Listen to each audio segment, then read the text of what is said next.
আসসালামু আলাইকুম।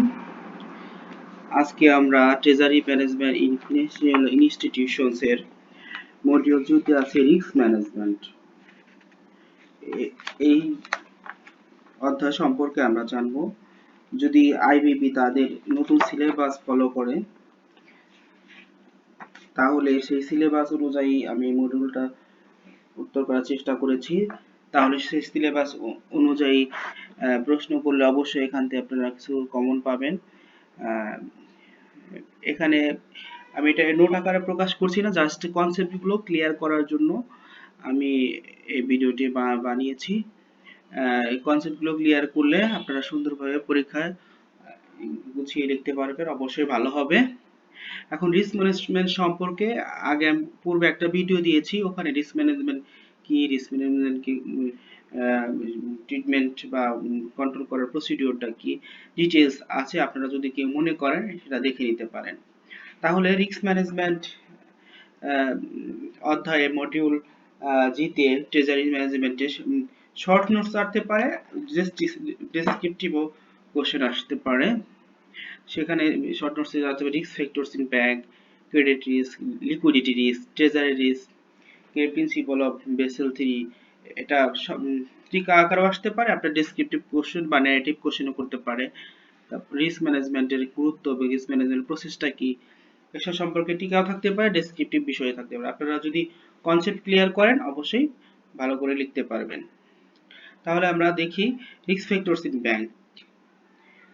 অলরেডি বলেছি, আগে আমি একটা ভিডিও দিয়েছি, সেখানে রিস্ক ম্যানেজ সম্পর্কে ডিটেইলস দেওয়া আছে, ওখানে আপনারা ইচ্ছাগুলো ভিডিওটা দেখতে পারবেন। তাহলে risk factors in bank, risk factors in bank আসলে কি?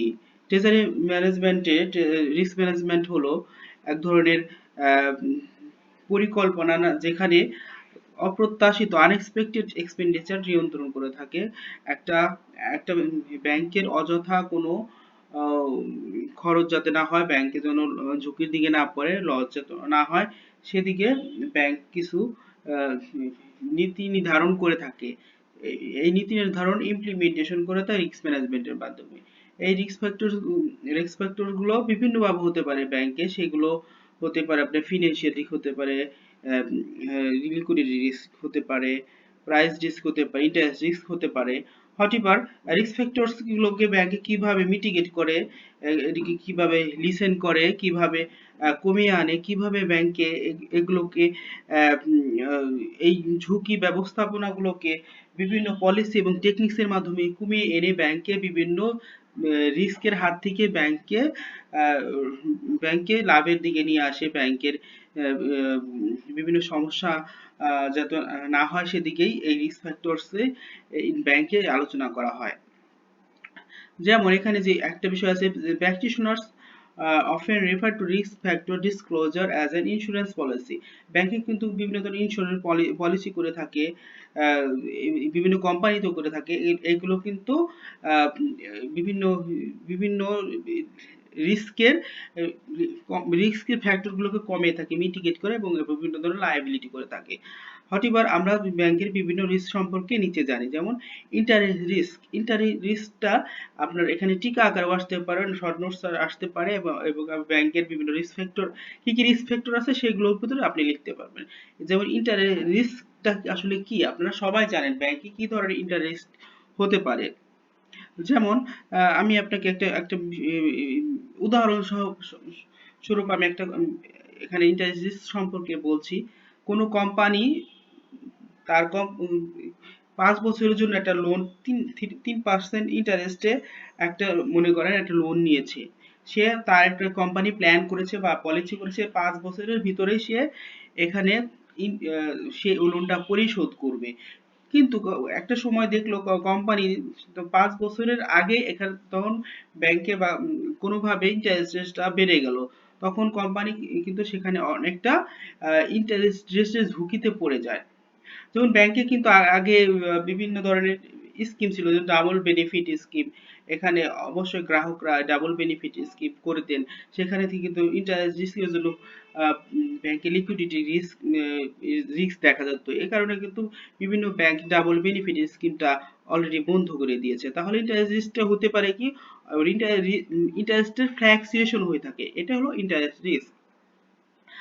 এখন আপনি পরে দেখতে পারেন ফরেন এক্সচেঞ্জ রিস্ক নামে আরেকটা বিষয় আছে। আহ, সেটা হলো ফরেন এক্সচেঞ্জটা হলো কারেন্সি কনভার্সন বিভিন্ন দেশে ইন্টারন্যাশনাল 24 আওয়ার্স সেভেন সেভেন ডেজে যে কারেন্সি ফ্ল্যাকচুয়েশন হয়ে থাকে, ডলার ওঠানামা করে, ইউরো ওঠানামা করে, টাকার সাথে সামঞ্জস্য হয়ে থাকে, এটা হলো ফরেন এক্সচেঞ্জ রিস্ক। যেমন ফরেন রিস্ক হতে পারে একজন একজন একজন কোম্পানি তার কি কি বলে ফুয়েল ফুয়েল কেনার জন্য বা জাহাজ কেনার জন্য কোনো দেশের সাথে সে চুক্তি করেছে, সে চুক্তি অনুযায়ী তখন ইউরোর মূল্য কম ছিল বা ডলারের সাথে ভ্যালু কম ছিল, কিন্তু সেই মালটা মনে করেন জার্মানিতে পৌঁছাতে তার আর 20 দিন সময় লাগলো। তখন ওই ডলারের রেটটা যদি বেড়ে যায়, সে ইউরোর সাথে কমপ্লেন করেছে, তখন ওই সে মনে করেন 100 ট্রিলিয়ন ইউরো দিয়ে সেটা কিনতে পেরেছিল, ডলার বেড়ে যাওয়ার কারণে সে তখন একটা তার টাকার বা ডলারের সে একটা কি রিস্কের ভিতর পড়ে। দ্যাট মিনস তার এখানে লস হয়। সেক্ষেত্রে বিভিন্ন ফরেন এক্সচেঞ্জ রিস্ক হতে পারে। এ ধরনের রিস্ক ব্যাংকের মাধ্যমে বিভিন্ন কন্ট্রাক্ট করে থাকে, তখন ব্যবসায়িক দিকে সে ঝুঁকির সম্মুখীন হতে পারে। কারেন্সি ফ্ল্যাকচুয়েশনই মেন কারণই ফরেন এক্সচেঞ্জ রিস্কের মূল কারণ হতে পারে। এখন কমোডিটি রিস্ক, কমোডিটি রিস্ক বলতে এখানে বোঝাচ্ছে বিভিন্ন ধরনের পণ্য, যেমন metal, energy, live stock, agriculture, বিভিন্ন ধরনের প্রোডাক্ট। মানে আনএক্সপেক্টেড ভাবে যখন কোনো প্রোডাক্টের দাম বেড়ে যায়, তখন কমোডিটি রিস্ক হয়ে থাকে। যেমন একটা কোম্পানিতে একটা কোম্পানিতে তার যে পরিমাণ র মেটেরিয়ালস লাগে, সে পরিমাণ র মেটেরিয়ালস হঠাৎ করে দাম বেড়ে যাওয়ার কারণে তারা ওই রকম আউটপুটটা দিতে পারছে না। আনফরচুনেটলি বা ফরচুনেটলি তখন কিন্তু কমোডিটির দাম বেড়ে যায়। এইগুলো হলো কমোডিটি রিস্ক। অ্যান্ড ক্রেডিট রিস্কটা কি আপনাদের সবারই জানা আছে। ক্রেডিট রিস্কটা মেইনলি কাস্টমার যখন বিল পেমেন্ট করতে ফেল হয়, ওটা হলো ক্রেডিট রিস্ক। যেমন ব্যাংকিং এর ক্ষেত্রে যদি আমরা বলি, কোনো লোন নিয়ে থাকলে যখন ডিফল্টার হয়, যেমন সে তখন লোন পরিশোধ করতে দ্বিধাবোধ করে বা টাকা পরিশোধ করতে চায় না, যেমন হলমার্ক কেলেঙ্কারি, এখানে কিন্তু আমরা এখন এমনি হলমার্ক কেলেঙ্কারিতে কিন্তু এখনো কিন্তু টাকা রিকভার হয় নাই। দ্যাট মিনস ক্রেডিট রিস্ক তখন লিকুইডিটি রিস্ককেও কিন্তু ব্যাংকে দেখা দেয়। দ্যাট মিনস ক্রেডিট রিস্কটা হলো লোন নিয়ে যখন এটা রিকভার না করতে পারে, রিকনসিলিয়েশন না করতে পারে, এটা ক্রেডিট রিস্ক। ব্যাংকার হিসেবে আপনারা অবশ্যই এটা বোঝেন। লিকুইডিটি রিস্ক হলো তারল্য সংকট, যেটাকে বাংলায় বলে কোনো ব্যাংকে যদি ক্যাশের সংকট দেখা দেয়, তখন এই লিকুইডিটি রিস্ক হয়ে থাকে। কোম্পানির ক্ষেত্রে যেমন বলতে পারি, কোম্পানি যখন তার এমপ্লয়ীদেরকে টাকার কারণে স্যালারি দিতে পারে না, তখন কিন্তু সেখানে লিকুইডিটি রিস্ক হয়ে থাকে। এখন অপারেশনাল রিস্কটা কি? অপারেশনাল রিস্কটা হলো এক ধরনের আইটি রিলেটেড এক ধরনের রিস্ক। অপারেশনাল রিস্ক ব্যাংকের ক্ষেত্রে হতে পারে, যেমন আপনার ব্যাংকে যদি আইটি রিস্ক দেখা, আইটি থ্রেট হয়, আইটি করাপ্ট হয়, বিভিন্ন ধরনের ফ্রড হয়, তখন কিন্তু অপারেশনাল রিস্ক হতে পারে। তখন মানি লন্ডারিং হতে পারে, ব্যাংকের আইটি ইনফ্রাস্ট্রাকচার নষ্ট হয়ে যেতে পারে। ঠিক একইভাবে কোম্পানির বিভিন্ন সফটওয়্যার থাকতে পারে, যেমন ইআরএম সফটওয়্যার, এগুলো কিন্তু ড্যামেজ হয়ে দিলে কোম্পানির বিভিন্ন সুনাম নষ্ট হয়ে যায়, ব্যাংকেরও সুনাম নষ্ট হয়ে যায়, ব্যাংকের তাৎক্ষণিক ফাংশনগুলো সাময়িক বন্ধ থাকে। এইগুলো হলো অপারেশনাল রিস্ক। আরেকটা আছে ট্রেজারি রিস্ক। ট্রেজারি রিস্ক মানে সবগুলো সমন্বয়ে কিন্তু এখানে ট্রেজারি রিস্ক বলা হয়। ট্রেজারি রিস্ক বোঝাচ্ছে এখানে বিজনেসে যে ধরনের রিস্ক হয়ে থাকে, সেখানে হতে পারে লিকুইডিটি রিস্ক, হতে পারে প্রাইস রিস্ক, হতে পারে ক্রেডিট রিস্ক, অপারেশনাল রিস্ক হতে পারে। এখানে কিন্তু সুনাম নষ্ট হতে পারে, এই ট্রেজারি রিস্কের রেপুটেশনাল রিস্কও থাকতে পারে, যেমন তারল্য সংকট হতে পারে, সিআরআর ক্ষেত্রেও এখানে ইমপ্যাক্ট করতে পারে। এটা হলো ট্রেজারি রিস্ক। আপনারা অবশ্যই সবাই এই বিষয়গুলো জানেন, জাস্ট আমি একটু আপনাদের মনে করাই দিচ্ছি, নিজেরা এটা রিকভার করে পরীক্ষায় যত কিছু লিখতে পারেন। যেমন সাইবার রিস্ক হতে পারে, প্রপার্টি রিস্ক হতে পারে, লায়াবিলিটি রিস্ক, এগুলো ট্রেজারি রিস্কের ভিতরে পড়ে। এখন রিস্ক অ্যানালাইসিস আপনি কিভাবে করবেন, প্রসেসটা কি? রিস্ক যেমন identify existing the risk, assess the risk, develop an appropriate response, এই বিষয়গুলো আপনি কিন্তু এগুলোর মাধ্যমে করতে পারেন। Develop an appropriate response. Risk ম্যানেজমেন্টে আমরা শিখছিলাম রিস্ক কিভাবে ম্যানেজ করা যায়। যে রিস্ক ম্যানেজ করতে হবে আপনার, সেখানে একটা অ্যাভয়েড করতে হবে, ট্রান্সফার করতে হবে, না হলে একসেপ্ট করতে হবে, এই বিষয়গুলো। যেমন আপনি একটা একটা একটা একটা ব্যবসাতে আপনি লাভ করবেন না লস করবেন, এই রিস্কের ভিতরে আছেন, তখন সেই ব্যবসাটিকে নয় আপনাকে একসেপ্ট করতে হবে, না হলে রিজেক্ট করতে হবে, না হলে সেই ব্যবসাকে ট্রান্সফার করে অন্য কোনো ব্যবসায় যেতে হবে। এটা হলো এক ধরনের রিস্ক ম্যানেজমেন্টের প্রসিডিওর। কিভাবে মিটিগেশন করা যায়, মিটিগেশন অফ ফিনান্সিয়াল রিস্ক, এগুলো কিন্তু আমি অলরেডি এই কথাগুলোর মধ্যে চলে আসছে।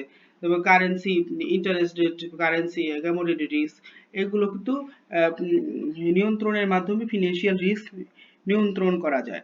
এখন ফিনান্সিয়াল রিস্ক মিটিগেশনের জন্য কিছু পরিভাষার মতো কিছু ওয়ার্ড আছে ট্রেজারি ম্যানেজমেন্ট, যে সোয়াপ, ক্যাপ, ফ্লোর। সোয়াপটা হলো ফিউচারে কিভাবে ইন্টারেস্ট পেমেন্টটা এনশিওর করা যায়, এই বিষয়কে সোয়াপ সম্পর্কে আলোচনা করা যায়। ইন্টারেস্ট রেটটা এনশিওর করা যাবে, ইন্টারেস্ট রেটটা কিভাবে চেঞ্জ করা যাবে, এটা সম্পর্কে সোয়াপ সম্পর্কে এখানে বলা হয়েছে। যেমন ক্যাপে বলা হয়েছে ইন্টারেস্ট রেটের লিমিটেশন সম্পর্কে বলা হয়েছে, যেখানে maximum limit for interest payments, maximum interest পেমেন্টটা যেন এখানে এনশিওর করা যায়, এসব সম্পর্কে ক্যাপ বলেছে। লিবর মানে লন্ডন ইন্টারব্যাংক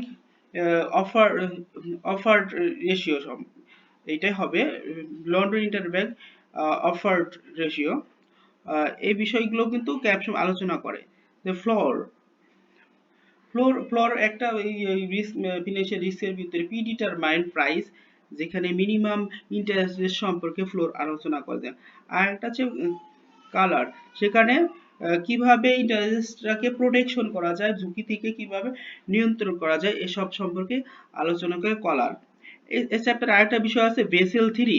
বেসেল 3 মেইনলি ব্যাংকিং সেক্টরে চাকরি করতে বেসেল সম্পর্কে মোটামুটি সবারই একটা ধারণা থাকা দরকার। বেসেল 3 হলো ব্যাংকিং সেক্টরে কিভাবে এটাকে রেগুলেশন করা যায়, সুপারভিশন করা যায়, রিস্ক ম্যানেজমেন্ট করা যায়, এইসব সম্পর্কে আলোচনা করে। BCBS মানে that means Bessel committee on banking supervision. Bessel 3 ব্যাংকে কিভাবে রিস্ক মিনিমাইজ করা যায়, রিস্ক ম্যানেজমেন্ট করা যায়, ব্যাংকে সুপারভিশন করা যায়, সারা বিশ্বে কিভাবে ব্যাংকের নীতি নির্ধারণ একই হবে সে সম্পর্কে বেসেল 3 আলোচনা করে থাকে। 2009 সালে 27টি দেশ বা জুরিডিকশন এর মাধ্যমে বেসেল 3 তে করে থাকে, যেমন ব্রাজিল, কানাডা, জার্মানি, আরো অনেকগুলো দেশ আছে, আপনারা এখানে দেখে নিতে পারেন। এখন বেসেল 3 প্রিন্সিপাল গুলো আপনার পরীক্ষা যদি আসে তখন আপনারা লিখতে পারেন। একটু কঠিন মনে হতে পারে, কিন্তু আপনারা কয়েকবার দেখলে যে বিষয়গুলো অনেক সুন্দর হয়ে, মানে সহজ হয়ে যাবে। কয়েকটা প্রিন্সিপাল আছে, যে মিনিমাম ক্যাপিটাল রিকোয়ারমেন্ট। এখানে বেসেল 3 মিনিমাম ক্যাপিটাল রিকোয়ারমেন্টে কি ধরনের রেশিও থাকবে, সারা বিশ্ব ওয়াইজ কি ধরনের পলিসি থাকবে, টায়ার 1 এবং টায়ার 2 এর মাধ্যমে কিভাবে এটা মিনিমাম ক্যাপিটাল রিকোয়ারমেন্ট রাখা যায় সে সম্পর্কে এখানে আলোচনা করা হয়েছে। লিভারেজ রেশিও সম্পর্কে এখানে রিস্ক কিভাবে, রিস্ক বেসড ক্যাপিটাল কিভাবে নিয়ন্ত্রণ করা যায়, লিভারেজ রেশিওটা কি হবে, টায়ার সিস্টেমটা কেমন হবে, কত পার্সেন্ট হবে, 3% হবে না 6% যাবে, এসব সম্পর্কে লিভারেজ রেশিও আলোচনা করে থাকে। আর এটা আছে লিকুইডিটি রিকোয়ারমেন্ট দ্যাট মিনস ব্যাংকে কি ধরনের লিকুইডিটি থাকবে, লিকুইডিটি কভারেজ রেশিও কেমন হবে, নেট কেবল ফান্ডিং রেশিও কেমন হবে, এসব সম্পর্কে আলোচনা করে থাকে। আপনারা একটু দেখে নেবেন, দেখলে ভালো মতো লিখতে পারবেন। থ্যাংক ইউ আমার সাথে থাকার জন্য। আসসালামু আলাইকুম। ক্লাসটা হয়তো বা আপনার ভালো লাগলে আমারও ভালো লাগবে। Thank you. আসসালামু আলাইকুম।